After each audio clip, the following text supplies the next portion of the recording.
Merci de nous rejoindre pour cette 3e saison de Pavillon Noir. Après, ils savent pas combien vous êtes forcément aussi, hein, donc ça peut être très utile. Donc oui, ils vont... D'accord, c'est noté. Ensuite, Guillaume. Moi, je voulais essayer de la persuasion, en fait, leur dire d'arrêter, et de leur dire qu'on est quand même bien plus nombreux qu'eux et plus armés, et que De lâcher leurs armes, quoi. voilà, de lâcher leurs armes. Et j'en profite pour sortir ma rapière, par contre. Mon arme est déchargée. Donc persuasion, là, plutôt sur le charisme, alors. Persuasion, hein, pas intimidation. Hein. Persuasion. Ouais, persuasion et charisme à ce moment-là. Celui qui va t'écouter, c'est celui qui porte le fusil. Tu veux discuter ou... En sachant que tu arriveras à avoir un petit résultat, mais pas tout à fait tout ce que tu voulais. Tu veux plutôt les menacer, leur donner des conditions. Oui, disons que je voulais déjà qu'ils nous écoutent. Après, est-ce que... Je crois pas que j'ai... je vais pas avoir la capacité, si tu veux, de les... On n'a qu'un seul, finalement, c'est surtout que ça a l'air d'être le chef. Je voudrais savoir si Bastien peut s'approcher, en fait. J'aimerais bien son appui. D'accord. Alors, on va le faire comme ça à ce moment-là. Donc, tu attires l'attention du chef en l'interpellant. Je sais pas, tu leur dis quoi je leur demande attendez avant de vous battre, vous êtes en nombre inférieur, un truc comme ça. Voilà, c'est ça.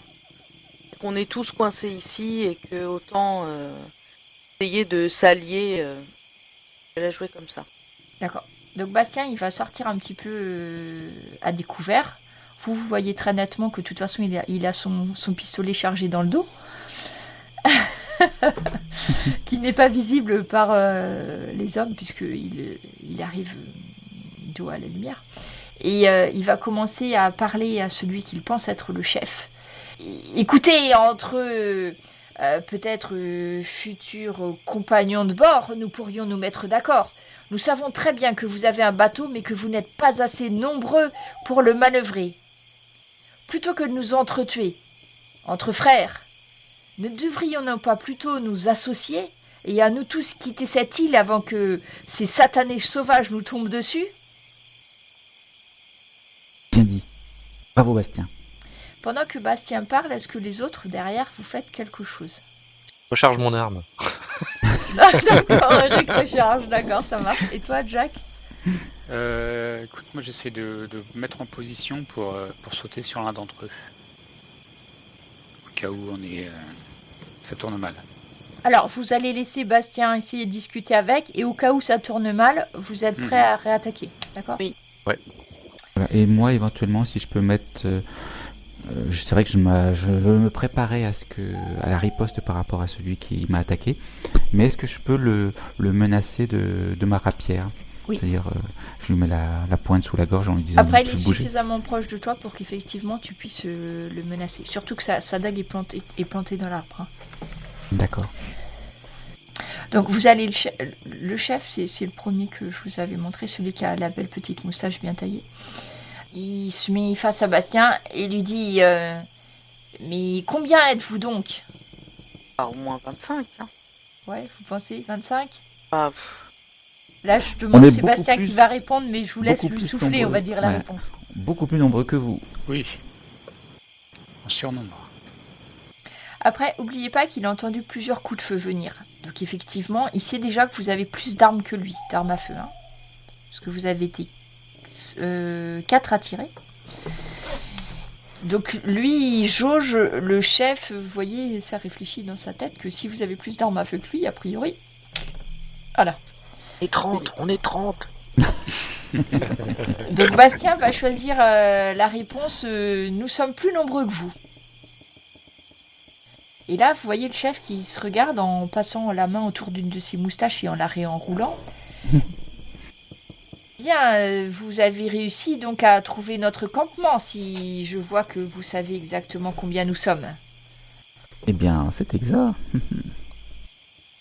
Je propose que nous nous asseyions un petit peu autour de votre feu pour que nous discutions un petit peu, si cela vous agrée.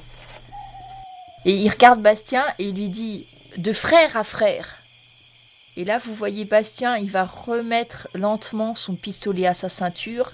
Et en même temps, vous voyez l'homme en face de lui qui remet également, il pose en fait le fusil par la bandoulière à ses pieds. L'homme va faire un signe à ses hommes de main qui vont venir derrière lui et qui vont également ranger au fourreau leurs armes. Bastien se retourne et vous fait signe de rengainer en fait. Tant qu'on reste caché, il n'y a pas de problème. Vivons vieux, vivons cachés. Le chef va reprendre la parole et il va dire, écoutez, nous avons baissé nos armes, j'aimerais bien voir le visage de vos hommes, au moins ceux qui sont en embuscade. Surtout pas, ils nous localiseraient plus facilement et le combat serait moins important, même si nous sommes plus nombreux. Après, vous n'êtes peut-être pas obligés de sortir tous. Le second va sortir. Moi, je vais sortir aussi et je vais aller chercher la bouteille de cognac. Ok. Donc, vous voyez le chef, vous avez 2 hommes que vous n'aviez pas vus encore. Et donc, en fait, ces 5 hommes-là vont s'asseoir autour du feu en fichant un grand coup de pied à Joël, au passage, pour le dégager, parce qu'ils veulent être près du feu et que lui, il n'en a plus besoin. Donc, Bastien va s'asseoir de l'autre côté du feu, avec donc Guillaume et le second. Et puis, après, ils sont pas dupes, ils savent très bien qu'il y a d'autres hommes qui sont derrière. Et puis, celui qui va prendre la parole, en fait, c'est celui avec les petites moustaches, là, enroulées. Et donc, il dit, écoutez, commençons par nous présenter, déjà. Je suis Martin Chatigny. Et je suis sous les ordres du capitaine Rochefort. Et vous voyez que Bastien, il tique un petit peu. Il dit, ah, le capitaine Rochefort. Ça fait un moment que vous êtes dans la région, alors. Et le second, il va éclater de rire un petit peu et dit, eh bien voilà, je vous avais dit que de frère à frère, nous pourrions trouver de quoi nous entendre. N'est-ce pas, Bastien Maugeur? Et donc la bouteille de cognac, Guillaume, c'était une bonne initiative. Donc tu vois, ils vont la passer pour boire au goulot une rasade, tous. Donc Martin, il dit, écoutez, je ne suis pas en mesure de prendre de décision pour mon équipage. À vrai dire, j'étais surtout venu pour vérifier qu'il ne s'agissait pas encore d'un de ces campements de sauvages. Je ne m'attendais pas à trouver des Européens bien élevés, comme nous le sommes tous, n'est-ce pas? Ouais, c'est pas ce que disent les hommes de sable et Joël qui est transpercé de plusieurs coups de râteau. Alors, on entend ta voix, Jacques-Auguste, même si elle vient de derrière les bois. Et du coup, Et sort, Jacques-Auguste, va vas-y, te moi je l'ai dire, fait. Pas du tout. Écoutez, vous étiez quand même dans le noir, nous ne pouvions pas savoir à qui nous avions affaire. Pourquoi du feu? Autour du feu. Mieux vaut être prudent. Rechargez les fusils, vous qui êtes encore dans la lisière de la forêt. Je Moi pense je les tiens en joue, ouais. je pense que nous pourrions arriver à un accord, mais vous pensez bien qu'il faudrait voir cela avec mon maître d'équipage et avec l'assemblée. Et là, voyez Bastien qui reste pensif un petit peu, qui se retourne vers vous et qui vous fait un signe pour que vous veniez vous asseoir autour du feu. Mais non. Mais ça va pas, non? De quelle assemblée il parle? Ah bah, jusqu'à présent, il t'en a pas parlé. Bon, alors on y va. Alors. Toi, qui a un petit peu vadrouillé, Jack, Ouais. si tu me fais un test pour connaissance des marins avec l'érudition à ce moment-là. Ok, j'essaie. Voilà, c'est ça. Donc tu te demandes bien ce que ça peut être. Oui. En fait, celui que vous pensiez être le chef, il va se retourner vers les autres marins. Il hésite un petit peu et il dit, écoutez, je ne peux pas décider pour notre équipage, mais je pense que si nous engagions des négociations, vous devriez être bien reçus. Nous avons l'intention de quitter cette île. Nous manquons de bras pour notre navire. Et surtout, nous voudrions être suffisamment armés pour résister à ces sauvages. Je vous propose de nous retrouver plutôt du côté du navire. Si vous avez besoin d'un petit peu de temps pour réfléchir, pas de souci. Pour l'instant, considérons que le nord de l'île est à vous et que le sud de l'île est à nous. Est-ce que cela vous conviendrait-il? Pas du tout. Comment pourrions-nous avoir confiance en vous, à vous alors Non, le Auguste, nord. d'accord. Alors- Le nord nous convient. Oui, ça nous Mais pas du convient. tout. Ici, ça nous Mais ça va convient. pas. Alors, tu vois qu'en fait, Bastien, il va le faire aux voix. C'est-à-dire, Jacques-Auguste n'est pas d'accord, mais Eric est d'accord. Mais ils ont failli Guillaume nous couler. est d'accord. Oui. Jack aussi, je crois. Mhm. Par Et là, on les contre, tient, le second n'est pas du tout d'accord et Mais il approuve Jacques-Auguste. Mais tout à fait. Et Jacques-Auguste, Quoi? faut qu'on aille au nord. Et donc, Les Ors sont au Martin, nord. Mais oui, voyant qu'il y a quand même quelques dissensions dans les rangs, Oui, mais s'ils partent, c'est-à-dire ils vont être plus nombreux, quoi. C'est cette fois-ci. Auguste, Mais mais oh il faut voir qu'on s'engueule entre nous. C'est bon, ça. On va passer pour des buses. oui, mais des buses vivantes. donc Bastien reprend la parole et dit: écoutez, effectivement, nous avons besoin d'un petit peu de temps pour réfléchir à votre proposition. Pour l'instant, considérez effectivement que le nord est à nous et le sud est à vous. Pouvons nous retrouver dans 2 jours pour continuer les négociations. En gage de bonne volonté pour le capitaine Rochefort, et il va chercher, en fait, vous aviez récupéré une bouteille de vin. Oui. Et du sucre. Donc il va prendre il va remplir une grosse poche de sucre, hein, parce que vous aviez un tonneau, il ne veut pas donner le tonneau entier, de sucre et de bouteilles de vin, et il va le tendre à Martin Chatigny.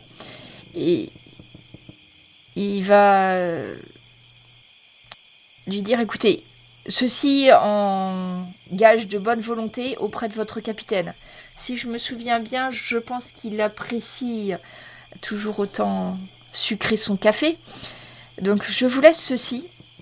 Et d'ici 2 jours, nous nous retrouverons devant le navire. Et là, les hommes vont se lever.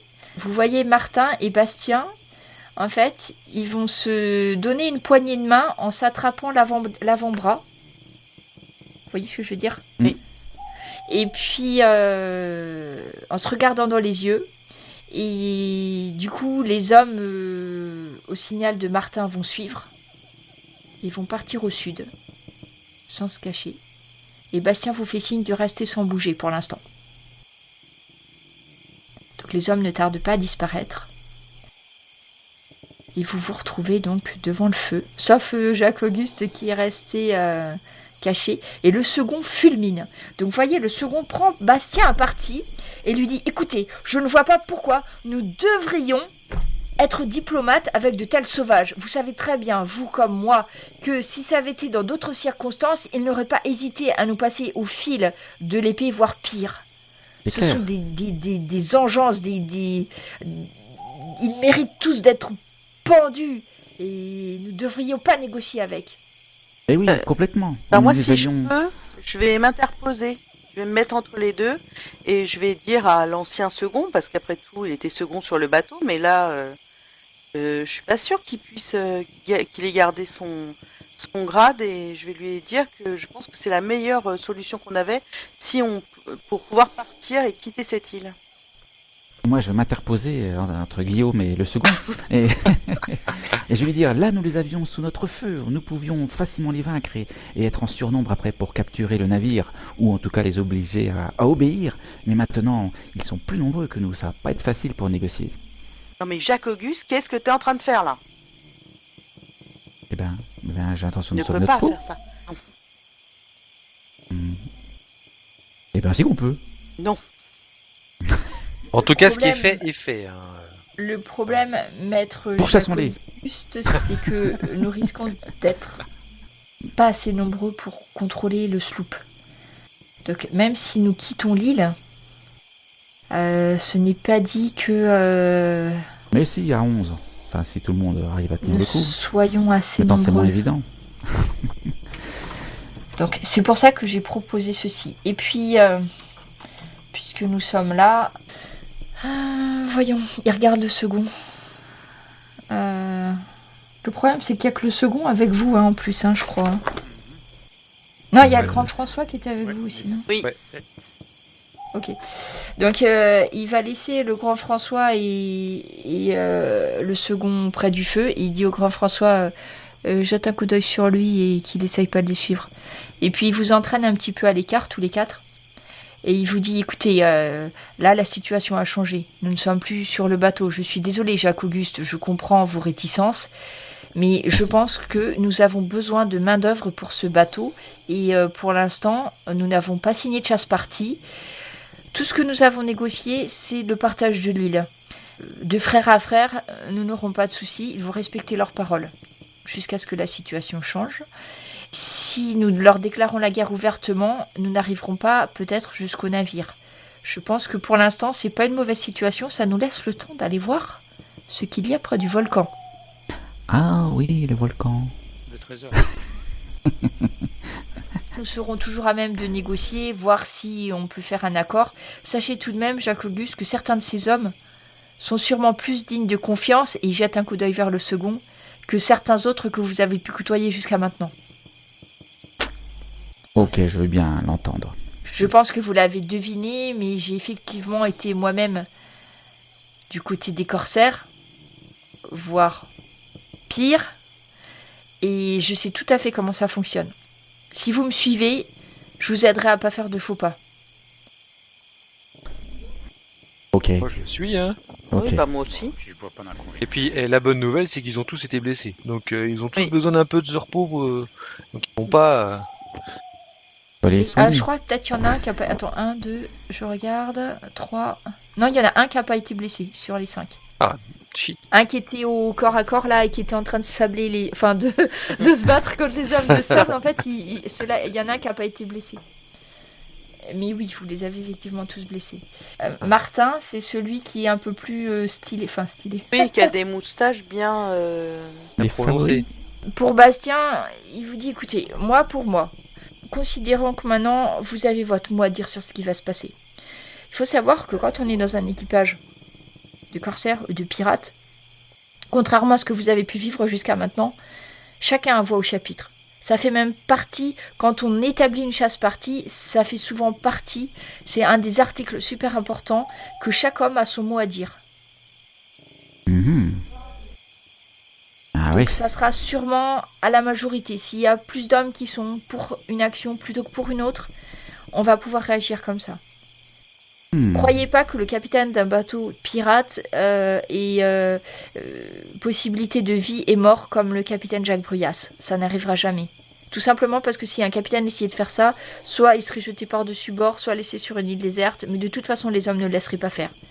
Donc dites-vous que si nous passions de ce côté-là, vous n'auriez pas grand-chose à regretter. Hein. Vous Mhm. m'avez l'air bien renseigné sur le code des pirates. Je connais le capitaine Rochefort. Ah, d'accord. Et c'est un pirate, du coup. Nous avons été amis à un certain moment et sur le même bateau, Ah, Monsieur Lafitte. ouais, ça Je va ne aider aux connaissais pas les négociations. hommes qui étaient avec lui, mais vous savez, dans la vie d'un marin, il y a beaucoup de péripéties. Nous avons pu bouger à certains moments et nous perdre de vue. Mais c'est un homme de parole, quoi qu'il en soit. C'est un excellent marin et un homme de parole. Sachez que si nous nous allions à lui, et je pense que les hommes qu'il a recrutés sont plutôt du même bord que lui, nous pourrions devenir beaucoup plus riches que sous le commandement de Jacques Bruyas. Ceci dit, si nous arrivons à trouver ce que je suis venu chercher sur cette île, je n'aimerais autant pas le partager, si vous voyez ce que je veux dire. Nous y serons peut-être obligés, mais si nous pouvions garder ça secret pour l'instant, ça peut être pas mal. Et ça pourrait peut-être nous servir par la suite pour des négociations, qui sait.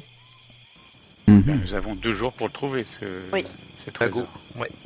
Moi je Ce qui regarde. m'embête un peu, c'est que nous ne savons pas leur nombre exact. Vous en avez dénombré 8, ils étaient 5 aujourd'hui. Ouais.